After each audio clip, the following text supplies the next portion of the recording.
আমরা এখানে খুলনা সিটির 14টা কলেজ আছি। আমরা প্রত্যেক কলেজ থেকে একজন করে প্রতিনিধি নিয়ে আমরা এই জেলা প্রশাসকের কার্যালয়ে আসছি। তো এইখানে আমরা একটা স্মারকলিপি দিয়েছি। তো ওনারা 24 ঘন্টা সময় চেয়েছে। 24 ঘন্টা পর তারা কী ব্যবস্থা নেবে এটা আমরা দেখব। এরপর যদি আমাদের দাবি না মানে আমরা আমাদের যে কর্মসূচি আছে আমরা চলমান রাখবো।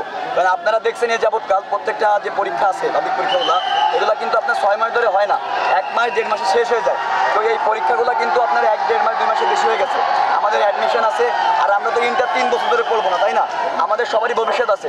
এবং বিশেষ করে যারা আমাদের এই আন্দোলনের সঙ্গে যুক্ত ছিল, এরা আমার অনেক ভাইয়েরা অনেকে আহত আছে। তো এই আহত অবস্থায় তারা তো পরীক্ষা দিতে পারবে না, আমরা তো তাদের ছাড়া পরীক্ষা বসতে পারবো না। এবং অনেক এলাকায় আছে যেখানে আপনার এই বৃষ্টির সময় বিভিন্নভাবে ক্ষতিগ্রস্ত হচ্ছে এবং এই দেশের সার্বিক পরিস্থিতির জন্য অনেকেই অনেক সমস্যার সম্মুখীন হচ্ছে। কারণ এই যে স্বৈরাচার সরকার ছিল, এটা পদত্যাগ হওয়ার পরে বিভিন্ন ধরনের সমস্যা দেখা দিচ্ছে।